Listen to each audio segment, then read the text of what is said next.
You know that feeling when you're talking completely past someone? Or maybe you're trying to give some really good advice, but you can just tell the other person has completely shut down? It's incredibly frustrating. Well, today we're diving into a fascinating source that breaks down exactly why that miscommunication happens. And it offers this surprisingly mathematical and really profoundly spiritual solution to the hidden mechanics of human interaction.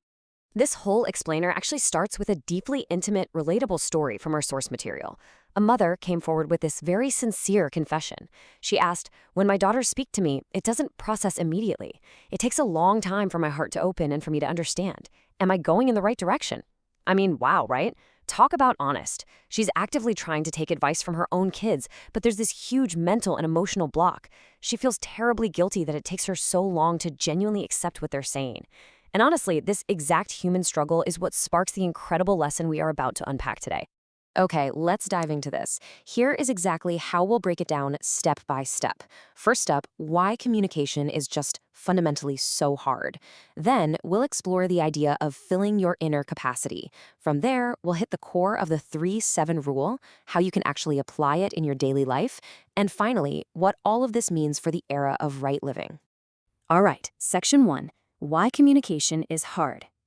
So to give you a little background on the mother who asked that vulnerable question, she actually spent 100 days aided by her own mother's spirit, just trying to decode her family's past.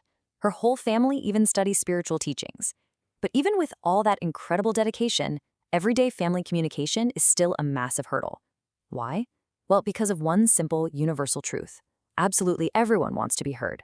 I mean, nobody opens their mouth hoping to be ignored, right?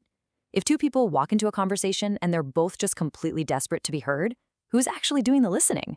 Communication breaks down simply because both sides are way too busy wanting to talk.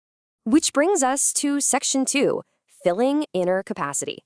Now, what's really interesting about this slide is how the master diagnoses the problem.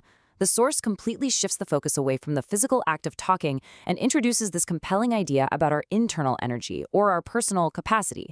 Think of yourself kind of like a cup. When you lack capacity, when your cup is basically empty, your one and absolute only job is to listen. You have to listen to fill yourself up with the energy and knowledge of the world around you because, well, you literally cannot pour from an empty cup.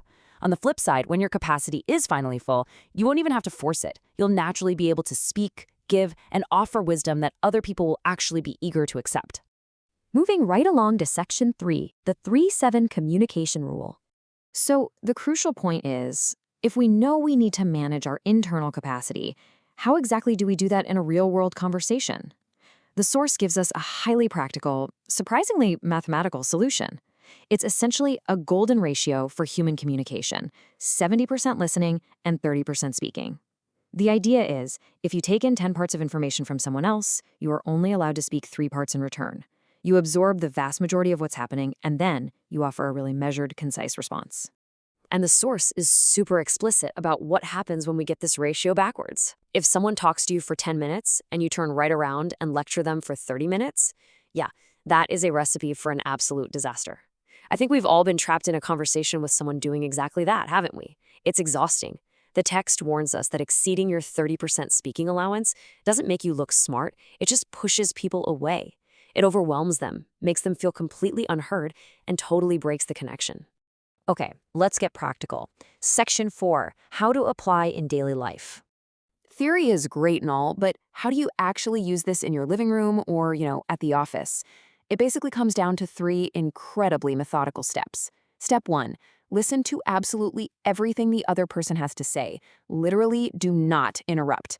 Step 2, when it's finally your turn, speak exactly 30% of what you could say. Give them the condensed, high-value version. And step 3, which is honestly the hardest part, just stop. Stop entirely and let them absorb it. Because once you stop at that 30% mark, the other person actually feels respected and heard.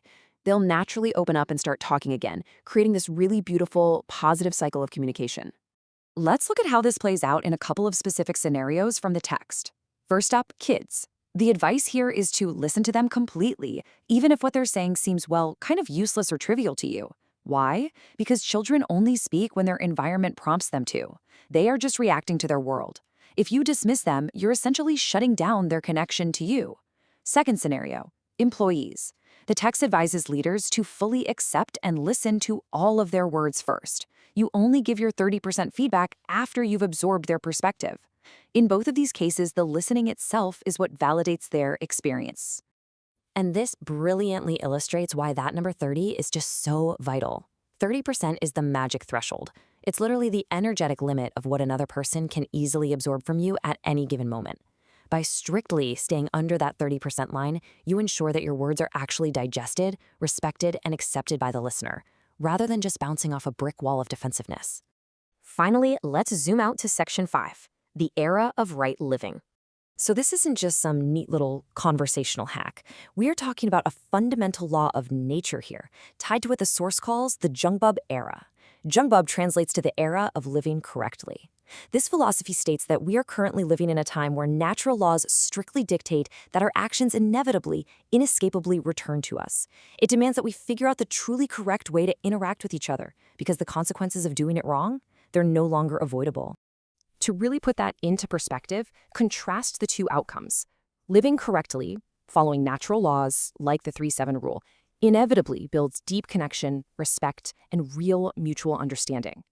But living incorrectly, overspeaking, pushing your own agenda, and completely ignoring this ratio, that literally returns to you as harm. The master gives a really stern warning here. Doing more than is necessary, speaking way past your 30%, actually results in a minus returning to you. Basically, you eventually have to absorb the blowback and the negative energy created by your own incorrect actions. But hey, there is some incredibly encouraging news here, especially for that mother from our original anecdote.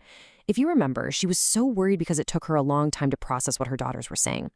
Well, the source reassures her, and really all of us, that taking time to understand is absolutely not a failure.